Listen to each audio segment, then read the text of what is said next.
Hi friends, welcome to ചലഞ്ചറ. ഞാൻ രാജേശ്വരി വിനോദ്. ഇന്ന് നമ്മൾ കാണാൻ പോകുന്നത് മോർണിംഗ് ചലഞ്ചിന്റെ അടുത്തൊരു ക്ലാസ് ആണ്.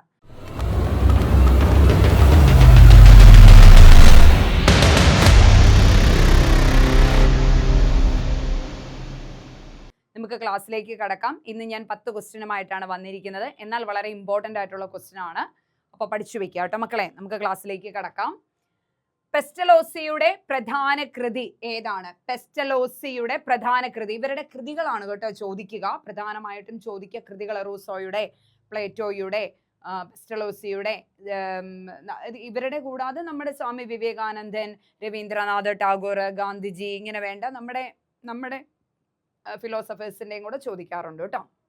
അപ്പോൾ പെസ്റ്റലോസിയുടെ പ്രധാനപ്പെട്ട കൃതി എന്ന് പറയുന്നത് ഏതാണ്? ലിയോർനാർഡ് ആൻഡ് ജെഡ്രൂഡ് എന്നാണ്. ലിയോർനാർഡ്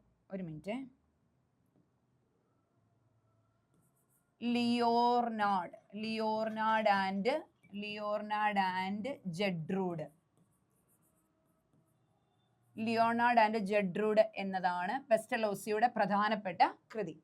പെസ്റ്റലോസിയെ വളരെയധികം സ്വാധീനിച്ച റൂസോയുടെ ഗ്രന്ഥം ഏതാണെന്ന് ചോദിച്ചാൽ എമിലിയാണ്. പെസ്റ്റലോസിയെ വളരെയധികം സ്വാധീനിച്ച റൂസോയുടെ ഗ്രന്ഥം എന്ന് പറയുന്നത് എമിലി ഓർ എമൈലാണ്. ഓക്കെ, ഇനി എന്താണ് മാതൃകാ രാഷ്ട്രത്തെ പറ്റി പറഞ്ഞ പ്ലേറ്റോയുടെ കൃതിയാണ് റിപ്പബ്ലിക് എന്ന് പറയുന്നത്. അത് ഞാൻ വരും ക്ലാസ്സുകളിൽ അതിനെക്കുറിച്ച് എക്സ്പ്ലെയിൻ ചെയ്യാം. ഓരോരുത്തരുടെ കൃതികൾ കൊണ്ടുവരാം. ഇപ്പോൾ പഠിച്ചു വയ്ക്കുക. പെസ്റ്റലോസിയുടെ പ്രധാന കൃതി എന്ന് പറയുന്നത് ലിയോർനാർഡ് ആൻഡ് ജെഡ്രൂഡ് ആണ്. ദെൻ ടാബുല രാസ theory, mind is A blank slate. അതായത് ജനന സമയത്ത് കുട്ടികളുടെ മനസ്സ് വെള്ളക്കടലാസ് പോലെ സംശുദ്ധങ്ങളാണെന്നും പഞ്ചേന്ദ്രിയങ്ങളാണ് അതിലേക്ക് ബിംബങ്ങൾ ആലേഖനം ചെയ്യുന്നത് എന്നും. ഇത് ഇങ്ങനെയും ചോദിക്കാം. ജനന സമയത്ത് ശിശുക്കളുടെ മനസ്സ് വെള്ളക്കടലാസ് പോലെ സംശുദ്ധമാണെന്നും പഞ്ചേന്ദ്രിയങ്ങളാണ് അതിലേക്ക് ബിംബങ്ങൾ ആലേഖനം ചെയ്യുന്നത് എന്നും അഭിപ്രായപ്പെട്ടത് ആര് എന്ന് ചോദിക്കാം. Mind is A blank slate, അഥവാ സ്റ്റേറ്റ് അല്ല കേട്ടോ, സ്ലേറ്റ് ആണേ, സ്ലേറ്റ് അഥവാ ടാബുല രാസ തിയറി ആരുടേതാണ്? ജോൺ ലോക്കിൻ്റെതാണ് ടാബുല രാസ തിയറി. ഞാൻ പറഞ്ഞതും കൂടി എഴുതി വെച്ചോളൂ. ജനിക്കുമ്പോൾ ശിശുവിന്റെ മനസ്സ് വെള്ളക്കടലാസ് പോലെ സംശുദ്ധമാണെന്നും പഞ്ചേന്ദ്രിയങ്ങളാണ് അതിലേക്ക് ബിംബങ്ങൾ ആലേഖനം ചെയ്യുന്നത് എന്ന് അഭിപ്രായപ്പെട്ടത് ജോൺ ലോക്കാണ്. പഠിച്ചു വയ്ക്കുക. ഇനി ഗവേഷണ രീതി എന്നാൽ കണ്ടെത്തൽ രീതിയാണ്. കണ്ടെത്തൽ പഠനം ഓർ കണ്ടെത്തൽ രീതിയെയാണ് ഗവേഷണ രീതി എന്ന് പറയുന്നത്. കണ്ടെത്തൽ രീതിയുടെ ഉപജ്ഞാതാവ് ആരാണ്? അതായത് ഗവേഷണ രീതിയുടെ ഉപജ്ഞാതാവ്, ഹ്യൂറിസ്റ്റിക് മെത്തേഡ് അഥവാ ഗവേഷണ രീതിയുടെ ഉപജ്ഞാതാവ് എന്നറിയപ്പെടുന്നത് H.E. ആംസ്ട്രോങ് ആണ്. H.E. ആംസ്ട്രോങ് പഠിച്ചു വയ്ക്കണേ. എക്സാമിന് ചോദിക്കാൻ വളരെയധികം സാധ്യതയുള്ള ഒരു ക്വസ്റ്റ്യൻ ആണ്.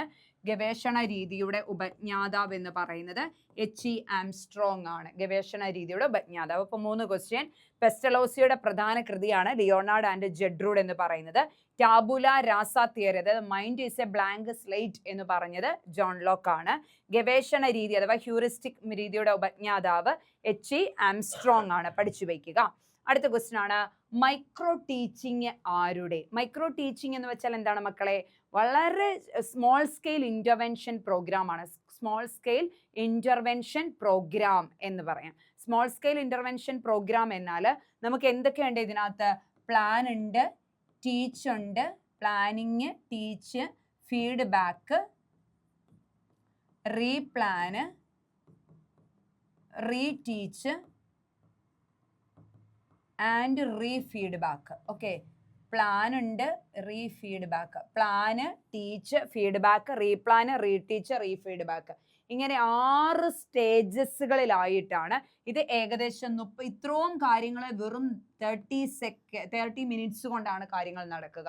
അതായത് നമ്മുടെ മുമ്പിലിരിക്കുന്ന കുട്ടികൾക്കും നമ്മളൊരു 6 മിനിറ്റ് മാത്രമേ ക്ലാസ് എടുക്കുന്നുള്ളൂ. ഏകദേശം 6 to 10 കുട്ടികൾ മാത്രമേ നമ്മുടെ മുമ്പിലുള്ളൂ, പഠിപ്പിക്കാനായിട്ടുള്ളൂ. നമ്മൾ ഏതെങ്കിലും ഒരു സ്കില്ലാണ്, അതായത് ചിലപ്പോൾ ബോഡി യൂസ് ചെയ്യുന്നത് എങ്ങനെയാണ് ബോഡി നിന്ന് എഴുതേണ്ടത്, ചിലപ്പോൾ ബോഡി യൂസ് ചെയ്യുമ്പോൾ നമ്മൾ ആദ്യം ഡേറ്റ് ഇടുക, സബ്ജക്റ്റ് എഴുതുക, ഇങ്ങനെയുള്ള കാര്യങ്ങളൊക്കെ, അതായത് കുട്ടികളുടെ പ്രസൻസ് എത്രയാണ് എന്നുള്ളതെല്ലാം ബോർഡിൽ എഴുതുക. ഒരു ബോഡി യൂസിങ് സ്കില്ലാണ്. റാപ്പോ ക്രിയേഷൻ, അതായത് ഒരു ക്ലാസ് മുറിയിലേക്ക് കയറി ചെല്ലുമ്പോൾ നമ്മൾ എങ്ങനെയാണ് കുട്ടികളോട്, മക്കളെ നിങ്ങൾ എന്താ കഴിച്ചേ, നിങ്ങൾക്ക് സുഖമാണോ, നിങ്ങൾ ഇന്ന് ഇഡ്ഡലി കഴിച്ചോ, നിങ്ങൾ ഇന്ന് എന്താ രാവിലെ ബ്രേക്ക്ഫാസ്റ്റ് കഴിച്ചേ, ടീച്ചർ ഒരു കഥ പറയട്ടെയോ എന്നൊക്കെ പറഞ്ഞുകൊണ്ട് നമ്മൾ കുട്ടികളെ ഒരു ജിജ്ഞാസ ഉണ്ടാക്കും, ക്യൂരിയോസിറ്റി അല്ലെ. അതൊരു റാപ്പോ ക്രിയേഷൻ, ഒരു സ്കില്ലാണ്. ഇങ്ങനെ ഒരുപാട് സ്കില്ലുകൾ, അപ്പോൾ ടെക്സ്റ്റ് ബുക്ക് വായന, ഇന്ററാക്റ്റീവ് ക്വസ്റ്റ്യൻസ്, ഇതെല്ലാം എന്താണ്, റാപ്പോ ക്രിയേഷൻസ് ആണ്. അപ്പൊ അങ്ങനെയുള്ള ഓരോ സ്കിൽസ് ഡെവലപ്പ് ചെയ്യുന്ന സ്മോൾ സ്കെയിൽ ഇന്റർവെൻഷൻ പ്രോഗ്രാമിനെയാണ് മൈക്രോ ടീച്ചിങ് എന്ന് പറയുന്നത്. ഈ ഒരു ആശയം കൊണ്ടുവന്നത് DW അലൻ ആണ്. ഓക്കെ, DW അലൻ ആണ് മൈക്രോ ടീച്ചിങ് എന്ന ആശയം ഡെവലപ്പ് ചെയ്തിരിക്കുന്നത്. Plan, teach, feedback, replan, reteach, refeedback എന്നിവയാണ് മൈക്രോ ടീച്ചിങ്ങിലെ 6 സ്റ്റെപ്സ് എന്ന് പറയുന്നത്. മനഃശാസ്ത്രം മനസ്സിനെ കുറിച്ചുള്ള പഠനമാണ് എന്ന് നിർവചിച്ചത് ആര്? ഇത് ഇമ്പോർട്ടൻ്റ് ആണ്. മനഃശാസ്ത്രം മനസ്സിനെ കുറിച്ചുള്ള പഠനമാണ്. നമുക്കറിയാം പൗരാണിക കാലത്ത് രൂപം കൊണ്ട ഒരു കോൺസെപ്റ്റാണ് മനഃശാസ്ത്രം. എന്നാൽ മനഃശാസ്ത്രത്തിനെ പ്ലേറ്റോയും അരിസ്റ്റോട്ടിലും ഫിലോസോഫിക്കൽ ഏരിയയുടെ സൈഡിൽ കൊണ്ട് വെച്ചിരിക്കുകയായിരുന്നു. എന്നാൽ വില്യം വൂണ്ടിന്റെ വരവോടുകൂടി അദ്ദേഹം ഒരു പരീക്ഷണം 1879 ജർമ്മനിയിലെ ലിപ്സിക് സർവകലാശാലയിൽ ഒരു സൈക്കോളജിക്കൽ ലബോറട്ടറി ആരംഭിക്കുകയും അങ്ങനെ ഒരു പരീക്ഷണം അവിടെ നടത്തപ്പെടുകയും ഈ ഒരു വിഭാഗത്തെ കൊണ്ടുവന്ന് ശാസ്ത്രമായി മാറ്റുകയും ചെയ്തു. ഇന്ന് ഈ ഒരു ബ്രാഞ്ചിന് കീഴിൽ ഒരുപാട് ബ്രാഞ്ചസ് ഉണ്ട്. Okay, abnormal psychology, general psychology, pure psychology, para psychology, military psychology, educational psychology, clinical psychology, പിന്നെ എന്താ industrial psychology, experimental psychology, developmental psychology, child psychology, ഇങ്ങനെ ഒരുപാട്, ലീഗൽ സൈക്കോളജി, ക്രിമിനൽ സൈക്കോളജി, ഇങ്ങനെ ഒരുപാട് ബ്രാഞ്ചുകൾ എന്തായി ഈ മനഃശാസ്ത്രത്തിൻ്റെ കീഴിലേക്ക് വന്നു ഇപ്പോഴും നിലവിലുണ്ട്. ഓക്കെ, അപ്പൊ ഈ മനഃശാസ്ത്രം തുടക്ക കാലഘട്ടത്തിൽ ഇവർ കൊണ്ടുപോയി അരിസ്റ്റോട്ടിലും പ്ലേറ്റോയും ആത്മാവിന്റെ ശാസ്ത്രമാണെന്ന് പറഞ്ഞു. ഈ ആത്മാവെന്ന് പറയുന്നത് നമ്മൾ വിചാരിക്കുന്ന ഒരു സങ്കല്പമാണ് അല്ലെ. ആത്മാവിനെ നമ്മൾ ആത്മാവുണ്ടെന്ന് പറഞ്ഞാൽ നിങ്ങൾ കണ്ടിട്ടുണ്ടോ എന്ന് ചോദിച്ചാൽ ഇല്ല. അപ്പൊ അതൊരു സങ്കല്പമാണ്. അപ്പം കണ്ടവരെ കുറിച്ച് പഠിക്കാൻ പറ്റുന്നില്ല, അപ്പൊ കാണാത്ത ആത്മാവിനെ കുറിച്ച് പഠിക്കാൻ പറ്റുമോ? ഇല്ല. അങ്ങനെ ആ നിർവചനം തിരസ്കൃതമായി.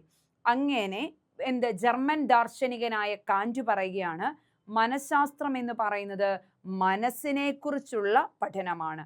അത് ആത്മാവിനെ കുറിച്ചുള്ള പഠനം അനുചിതമാണ്, ഉചിതമല്ല എന്ന് പറഞ്ഞതും ജർമ്മൻ ദാർശനികനായ കാന്റാണ്.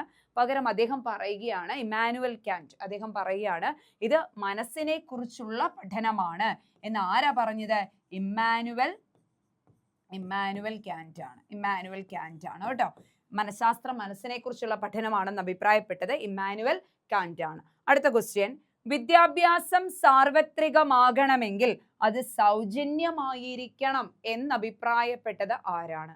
വിദ്യാഭ്യാസം സാർവത്രികമാകണമെങ്കിൽ, യൂണിവേഴ്സൽ ആവണമെങ്കിൽ, നമുക്കറിയാം 2009 റൈറ്റ് ടു എഡ്യൂക്കേഷൻ ആക്ടിൽ 6 മുതൽ 14 വയസ്സ് വരെയുള്ള സാധാരണ വിദ്യാർത്ഥികൾക്കും 18 വയസ്സ് വരെയുള്ള ഭിന്നശേഷിക്കാർക്കും എന്താണ് പ്രത്യേകമായി വിദ്യാഭ്യാസം സൗജന്യവും നിർബന്ധിതവുമായിട്ട് ഒരു നിയമം കൊണ്ടുവരികയാണ്. ഓക്കെ, ഭിന്നശേഷിക്കാർക്ക് PWD 1995 PWD ആക്ട് പ്രകാരവും 2016 പുതുക്കിയ RPWD ആക്ട് പ്രകാരവും ഒരുപാട് മാറ്റങ്ങളും ചേഞ്ചസും ഉൾച്ചേർന്ന വിദ്യാഭ്യാസം വഴി കൊണ്ടുവന്നിട്ടുണ്ട്. ഈ ഉൾച്ചേർന്ന വിദ്യാഭ്യാസം കയറി വരുമ്പോൾ അനുപൂരകം എന്നാൽ അഡാപ്റ്റീവ് ആയിട്ടുള്ള ഒരു അധ്യാപകൻ തന്റെ ക്ലാസ് മുറിയിൽ വന്ന് അയാൾക്ക് കൊടുത്തിരിക്കുന്ന കരിക്കുലം അതെന്ത് ചെയ്യുക, ഇംപ്ലിമെന്റ് ചെയ്യുകയാണ്. എന്നാൽ ഈ കുട്ടികളെ കൂടി ഉൾച്ചേർക്കുമ്പോൾ അവിടെ അനുപൂരക വിദ്യാഭ്യാസം സാധ്യമാക്കണം. എന്തിനു വേണ്ടിയാ? ഈ ഭിന്നശേഷിക്കാരായ കുഞ്ഞുങ്ങളെ നമ്മൾ മുഖ്യധാരയിലേക്ക്, മെയിൻ സ്ട്രീമിലേക്ക് കൊണ്ടുവരാൻ വേണ്ടിയാണ്. എന്നാൽ ഇതിന് പ്രത്യേകിച്ചൊരു പാഠ്യപദ്ധതി ഉണ്ടോ? ഒന്നുമേ ഇല്ല. ഓക്കെ, പാഠ്യപദ്ധതി പ്രത്യേകിച്ചില്ല. അത് അനുരൂപീകരണം നടത്തി എന്ത് ചെയ്യുകയാണ്? ഇംപ്ലിമെന്റ് ചെയ്യുക, കുട്ടികളിലേക്ക് ഇംപ്ലിമെന്റ് ചെയ്യുക. അപ്പോൾ അവരുടെ പരിമിതികൾ പരിഗണിക്കുന്നുണ്ട്, അവരുടെ പോരായ്മകൾ പരിഗണിക്കുന്നുണ്ട്, അവരുടെ പഠന സാമർഥ്യം പരിഗണിക്കുന്നുണ്ട്, അവരുടെ വിലയിരുത്തൽ പരിഗണിക്കുന്നുണ്ട്. ഇതെല്ലാം കൂടെ പരിഗണിച്ചുകൊണ്ടുള്ള ഒരു പാഠ്യപദ്ധതി രീതിയാണ് അനുരൂപീകരണ പാഠ്യപദ്ധതി. എന്നാൽ അനുരൂപീകരിക്കപ്പെട്ട പാഠ്യപദ്ധതി ഇതുവരെ നിലവിലില്ല. അത് അനുരൂപീകരണം നടത്തി ചെയ്യുകയാണ് എന്നുള്ളതാണ്. അപ്പോൾ വിദ്യാഭ്യാസം സാർവത്രികമാകണമെന്നുണ്ടെങ്കിൽ അത് സൗജന്യമായിരിക്കണം എന്ന് അഭിപ്രായപ്പെട്ടത് ആരാണ്? ഗാന്ധിജിയാണ്. ഓക്കെ, ഗാന്ധിജിയാണ്. പഠിച്ചു വെക്കണേ, ഇമ്പോർട്ടൻ്റ് ആയിട്ടുള്ള. ഇന്നൊരു ഉഷാറില്ലാത്തൊരു ദിവസം, മൈൻഡ് ഭയങ്കര ഡൗൺ ആയിട്ടുള്ള ഒരു ദിവസം. എന്താണെന്ന് അറിയത്തില്ല, റീസൺലെസ് ആണ്. അപ്പോൾ അതുകൊണ്ടാണ് ഇങ്ങനെ പാസീവ് വേയില്ല. പക്ഷെ പോയിന്റുകളൊക്കെ ഞാൻ പറയുന്നുണ്ട്, അതൊക്കെ അങ്ങോട്ട് എഴുതി നോട്ട്ബുക്കിലൊക്കെ എഴുതി വെച്ചിട്ട് പഠിക്കുക കേട്ടോ. അടുത്തത്, മനോവിശ്ലേഷണം ആരുടെ? മനോവിശ്ലേഷണത്തിനപ്പുറം ഒരു പദം ചോദിച്ചാൽ അറിയില്ല. എന്താ? മാനസിക അപഗ്രഥനം. മനോവിശ്ലേഷണത്തിന്റെ മറ്റൊരു പേരാണ് മാനസിക അപഗ്രഥനം. എന്താണ് മക്കളെ? മാനസിക അപഗ്രഥനം. മനോവിശ്ലേഷണം അഥവാ മാനസിക അപഗ്രഥനം ആരുടെ എന്ന് ചോദിച്ചാൽ ഇത് രണ്ട് പദങ്ങൾ അവിടെ എഴുതി വെച്ചോളൂ. സിഗ്മണ്ട് ഫ്രോയിഡിൻ്റെതാണ്. സിഗ്മണ്ട് ഫ്രോയിഡ് ആണ് അതിന്റെ രാജാവ് അല്ലെ. മനോവിശ്ലേഷണ സമീപനത്തിന്റെ വക്താവ് എന്നറിയപ്പെടുന്നത് സിഗ്മണ്ട് ഫ്രോയിഡ് ആണ്. പഠിച്ചു വയ്ക്കുക മനോവിശ്ലേഷണ സമീപനം. ഇനി UGC സ്ഥാപിതമായ വർഷം എന്നാണ്. 1953 UGC സ്ഥാപിതമായത്. UGC സ്ഥാപിതമായ വർഷം 1953 എന്ന് പഠിച്ചു വയ്ക്കുക. അടുത്താണ് വിഡംബനം. സിമുലേഷൻ. സിമുലേഷൻ സിമുലേഷൻ എന്നത് ഒരു ബോധന രീതിയാണ്.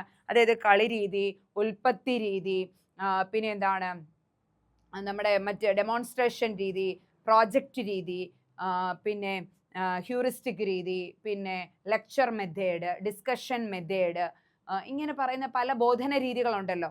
ആ ബോധന രീതികൾ പോലെ തന്നെ ഒരു ബോധന രീതിയാണ് സിമുലേഷൻ അഥവാ വിഡംബനം. സിമുലേഷൻ മലയാളമാണ്, വിഡംബനം ഓർത്ത് വെച്ചോണം. ഇതെനിക്ക് അറിയില്ല കേട്ടില്ല എന്ന് പറയരുത്. വിഡംബനം, സിമുലേഷൻ അഥവാ വിഡംബനം എന്ന ബോധന രീതി ആരുടെ എന്നാണ് ചോദിച്ചിരിക്കുന്നത്. വിഡംബനം അഥവാ സിമുലേഷൻ എന്ന ബോധന രീതി കാൾ സ്മിത്തിൻ്റെതാണ്. വിഡംബനം എന്ന ബോധന രീതി കാൾ സ്മിത്തിൻ്റെതാണ്. അടുത്ത ക്വസ്റ്റ്യനും അതാണ്. അഭിനയത്തിന് പ്രാധാന്യം കൊടുത്തുകൊണ്ടുള്ള ബോധന രീതിയാണ് ഡാഷ്. അഭിനയത്തിന് പ്രാധാന്യം കൊടുത്തുകൊണ്ടുള്ള ബോധന രീതിയാണ് സിമുലേഷൻ. സിമുലേഷൻ അഭിനയത്തിന് പ്രാധാന്യം കൊടുത്തുകൊണ്ടുള്ള ഒരു ബോധന രീതിയാണ് സിമുലേഷൻ എന്ന് പറയുന്നത്. ഓക്കെ, വിഡംബനം അഥവാ സിമുലേഷന്റെ ബോധന രീതിയുടെ ഉപജ്ഞാതാവ് കാൾ സ്മിത്ത് ആണ്. അഭിനയത്തിന് പ്രാധാന്യം കൊടുത്തുകൊണ്ടുള്ള ബോധന രീതിയാണ് സിമുലേഷൻ എന്ന് പറയുന്നത്. ക്ലിയർ ആണോ മക്കളെ? ഒന്നുകൂടെ നമുക്കൊന്ന് പറഞ്ഞു നോക്കിയിട്ട് പോവാം കേട്ടോ. അവിടെ നിൽക്കണം, പോവരുത്. പെസ്റ്റലോസിയുടെ പ്രധാന കൃതിയാണ് ഏത്? Leonard and ജെഡ്രൂഡ്. പെസ്റ്റലോസിയെ വളരെയധികം സ്വാധീനിച്ച റൂസോയുടെ ബുക്കാണ് എമൈൽ എന്ന് പറയുന്നത്. ടാബുല രാസ theory, mind is A blank slate എന്ന് അഭിപ്രായപ്പെട്ടത് ജോൺ ലോക്ക് ആണ്. ഗവേഷണ രീതിയുടെ ഉപജ്ഞാതാവ് H.E. ആംസ്ട്രോങ് ആണ്.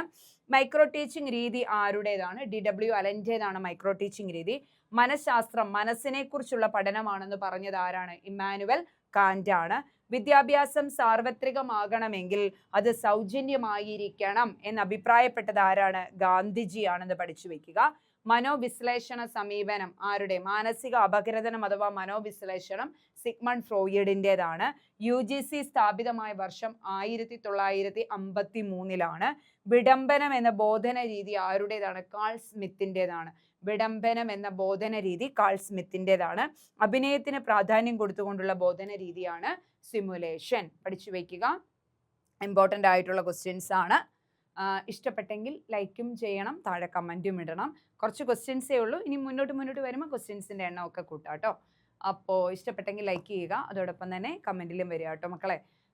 എന്നാൽ മറ്റൊരു ക്ലാസ്സുമായിട്ട് കാണാം. താങ്ക്